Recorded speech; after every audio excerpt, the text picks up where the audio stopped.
big balls, made famous by the media. The media was there was always they were reporting on Big Balls, who is a member of Doge Department of Government Efficiency, and he's got a lot to say, man. He's got a lot to say about what's happening. We're seeing Doge discover waste, fraud, crime. We're seeing a lot of crime, and for whatever reason, man, they keep trying to convince us that we don't want to know about this. We all know we don't want to know about where our taxpayer money is going, man. Money that we feel we paying too much in taxes anyway. It's the truth, man. We pay taxes on everything. So, without further ado, big balls. Who's Big Balls? It's me. That should be obvious. Why do they call you Big Balls? I just said it as my LinkedIn username. Okay. Well, people on LinkedIn take themselves like super seriously, and they're pretty adverse to risk. And I was like, well, I want to be neither of those things. So I said it, and honestly, I didn't even think anyone would notice. Yeah. So what do you LinkedIn do? is so cringe. What does Big Balls do? Right now, I'm working on some payment computer stuff. So one of our initiatives is to root out fraud and waste. And to do that, we started looking at the payment computers. And as mentioned earlier, like there is no accounting of what payments actually go to in the payment computer. So like you look at a specific line item, like $20 million, and you're like, okay, well, what is this money going to? And for the majority of payment systems, it's like, well, we don't really know. And Yeah, they're like, what? That would be the response. Is this the most basic responses? Yeah, yeah. that's the most common response. What do you say when people just say, I don't know? Well, it's a huge cause for concern because like the upstream thing, which is distributing the money, literally has no checks and no accountability to the actual American taxpayer. So it's a huge vector for fraud, waste, and abuse. Wow. Do these people not respect taxpayer money? I mean, there's no incentive to if you work in the government. I think the incentives will always decide the outcomes. Yes. Do you guys feel like you're putting yourself at risk by doing this because you're stirring up so much hostility by these people ripping us off? 100%. Yeah. Well, we don't need to speculate about that. You can see online in the protests that they make that very clear. I mean, I've been hanged in effigy many times. And there have been people that have actively advocated at these violent protests for my death, and have also advocated for the death of the people at Doge. I think the young They attacked folks of Tesla. us have gotten email threats from reporters and the public alike. I think, speaking for myself, I dropped out of Harvard and came here to serve my country, and it's been unfortunate to see lost friendships. Most of campus hates me now. But I think fundamentally, I hope people realize through conversations like this that reform is genuinely needed. Facts. And if there's one, I think this is important to say, if there's one group of people who really have a shot of success, it's the people here. They're up until 2 a.m., Monday through Sunday. Doge does not recognize weekends. We're working all the time. You want to know what's interesting? The legacy media, they try to make it seem like, man, this was just a bunch of teenagers, man, that didn't know what they were doing running Doge. When Elon Musk and Doge finally sat down with that interview, I believe that interview was with Hannity. You got to see, man, you have people who were CEOs of very successful companies, one of which was Airbnb. He's on the Doge committee. And these gentlemen, the younger guys, they're, from what I understand, they're in their 20s. And these guys are brilliant. One of the gentlemen here who just spoke, he dropped out of Harvard to serve his country by doing this. The man was a Harvard student. These are the people that the left-wing crazy media is trying to convince you are just some random teenagers that Elon Musk has assembled. You're talking about Elon Musk. This man is going to go down in the history books as one of the most important businessmen of all time. and you have crazy politicians who are, the crazy Democrats and want to sit up here and say this man is not brilliant, this man is not a genius, he's an idiot, the richest man in the world, right? With all of these companies that he has that are very successful. Unbelievable. What inspired you to drop out of Harvard to do this? There's a lot of reform that's needed. I think the value of this and the impact here is so much more vast than anything you could learn in a classroom doing computer science. Wow. And you guys are sleeping here, I'm hearing. You guys are up all night. You have this meeting at 10 o'clock every Wednesday? We'll probably go back to work right after this. Yeah. You're going back to work after this? Yes. Right. It's almost 11 o'clock. So that's early. It's early? Can I go to bed? It's an incredible work ethic. You guys should be really, really proud of yourself. Do good people come up to you and say thank you for doing what you're doing? Absolutely. There are people in the State Department that will stop you, or all of the agencies that we've been to, that'll stop you in the hallways or write emails and say, I was scared to write this, or I don't know if you're interested in this. But they usually have great ideas. And if they often have the best ideas because they've worked in the places and they've been stifled by the bureaucracy for so many years. So one of the great things that, at least in my experience, and we listen to them and empower them. So Yes, in fact, I'd like to emphasize that because we'd like to just give a big thank you to all the government employees who are helping reduce the waste and fraud, because this is, we really couldn't do it without you. So it's a group effort. yeah, absolutely. So they're talking about employees in the government that's actually helping them and thanking them. These employees understand, man, that we're on a collision course of destruction. How can we sustain this, man? $36 trillion in debt. These people understand. They probably have seen the crime for a long time, and we're afraid to say anything. I just look, man. If you're the type of person that you take pride in your work, your own brand, right? You are your own brand. So this is what you bring to a company.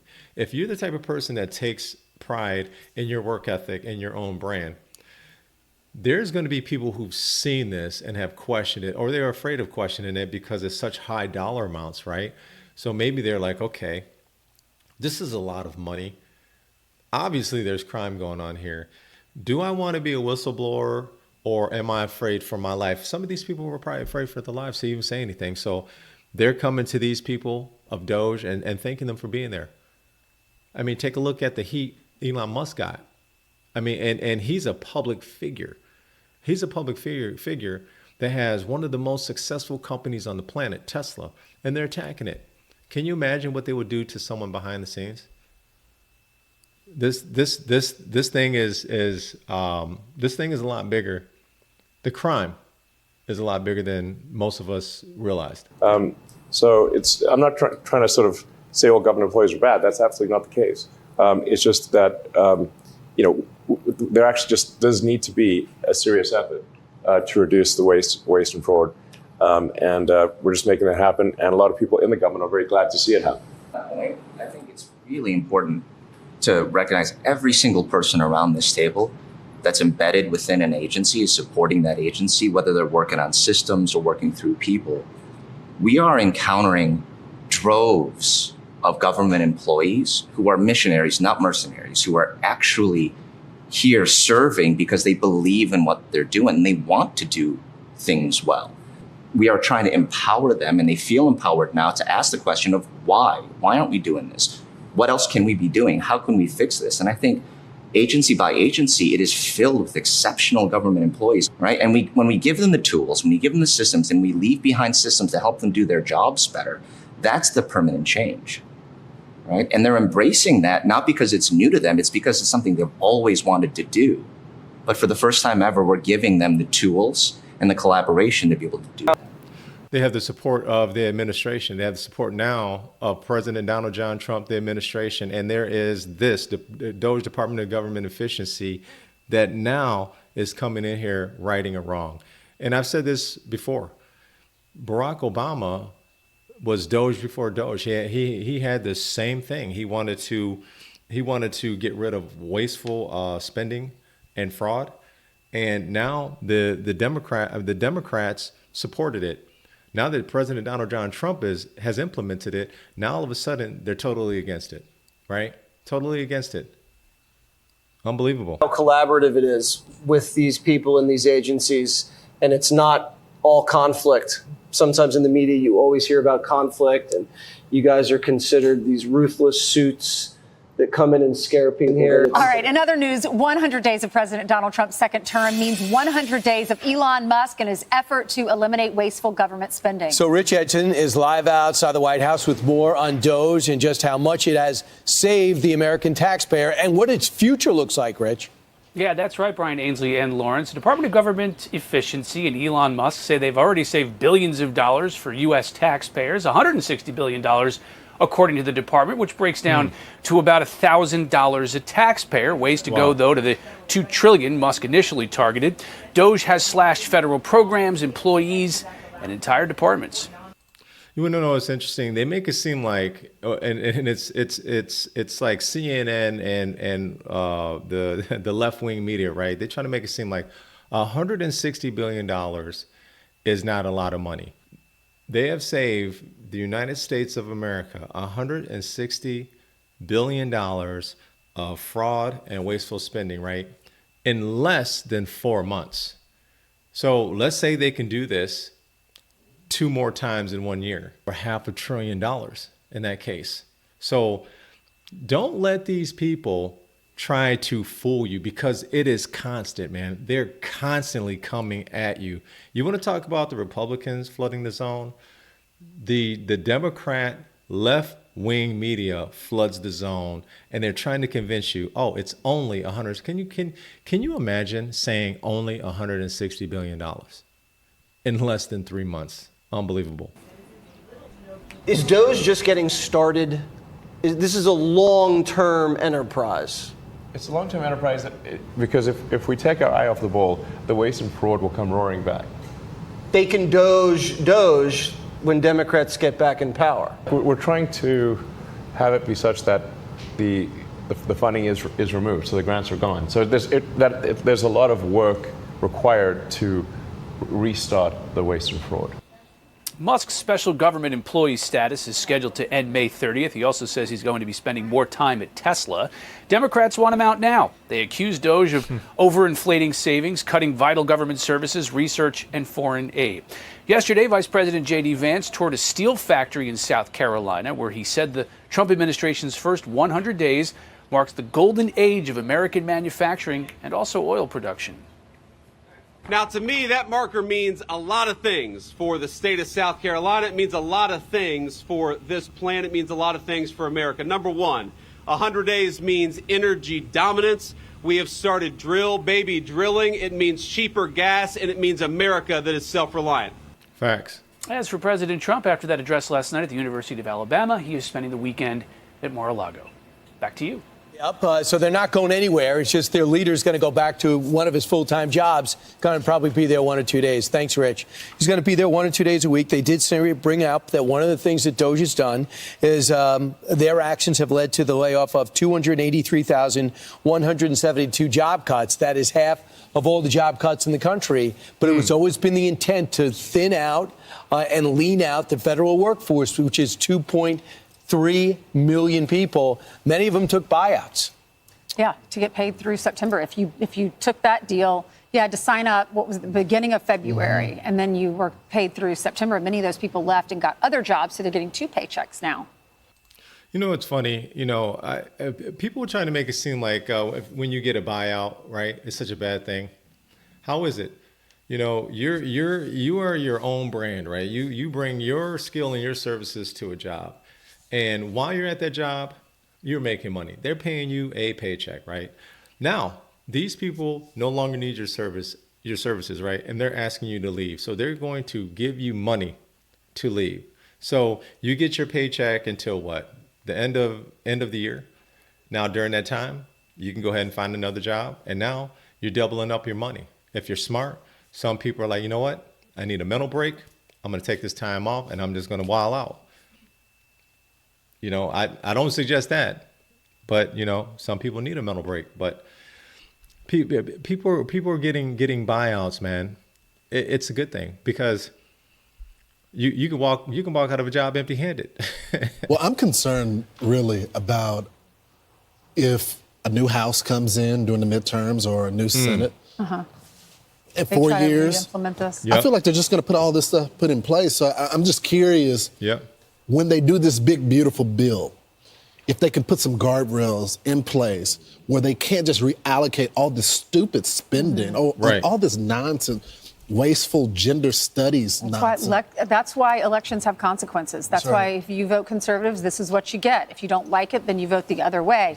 But Elon did say he put into place safeguards so that doesn't happen. When you take away a contract, in order to get another contract, you have to fill out all the paperwork. It takes time. So it would take a long time to get back to where we were originally. But you mentioned in the first hour the Iron Mountain limestone mine. It's this mine that's about an hour outside of Pittsburgh, and it's where retirement forms, folders, all the documents from people who work in federal government services when they retire. It takes about 6 months for that retirement to go through because all this paperwork is done by hand. It's stored in manila envelopes, cardboard boxes, and there are 10,000 applications per month. So it takes a long time to go through everybody's files. But there are a lot of people that work at the mine. There's 700 plus people that operate 230 feet underground. So if they do close down this mine and make it all on computers, then to make it quicker, your retirement quicker, those people do stand to lose their jobs. So maybe we could train them to do the computer system. So it's already happening electronically, and this can't be reversed. No one would want to.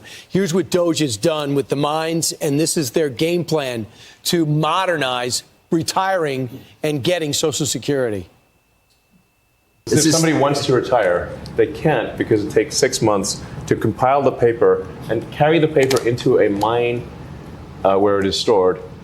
And also, all the calculations are done by hand.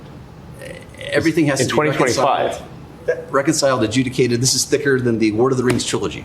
Yeah. And if I had to process this, I would rather do my taxes in the dark than have to go through this. And so what we're doing is we're bringing this process online with modern software. And I'm excited to share that as of tonight, we have 25 retirees going through an entirely online retirement process in the government for the very first time. It sounds so simple. Yes, and it's great collaboration with retirement services inside OPM. So this has always been their dream, and we're just here to help accelerate it. Isn't it interesting that the government system is so antiquated? Now they're implementing a new system that can go ahead and expedite the retirement process. The whole situation with the mines and it taking anywhere from 6 to 9 months in order for you to retire, to me is crazy. I couldn't believe it when I first heard it. And that was one of the first discoveries early on in Doge. Like I said, Doge has only been around for roughly 4 months. So look at all the things that they've uncovered. Don't let the legacy media fool you, man. Don't let them fool you because Doge is making a lot of progress. They found so far in savings $160 billion in less than 4 months. In 1 year, if they keep going at this pace, they're going to be at $500 billion, man, in savings. Department of Government Efficiency, thank you. We appreciate your work. President Donald John Trump, thank you. We know that Elon Musk works on behest of Donald Trump, and we're all here for it. Don't let these people fool you. The American taxpayers want to know. Budget reform is not an option. It's a necessity. We can't sustain a system that bleeds billions of taxpayer dollars on programs that have outlived their usefulness or exist solely because of the power of politicians, lobbyists, or interest groups. We simply can't afford it. This isn't about big government or small government. It's about building a smarter government that focuses on what works. And that's why I will ask my new team to think anew and act anew to meet our new challenges. We are going to go through our federal budget, as I promised during the campaign, page by page, line by line, eliminating those programs we don't need and insisting that those that we do need operate in a sensible, cost-effective way.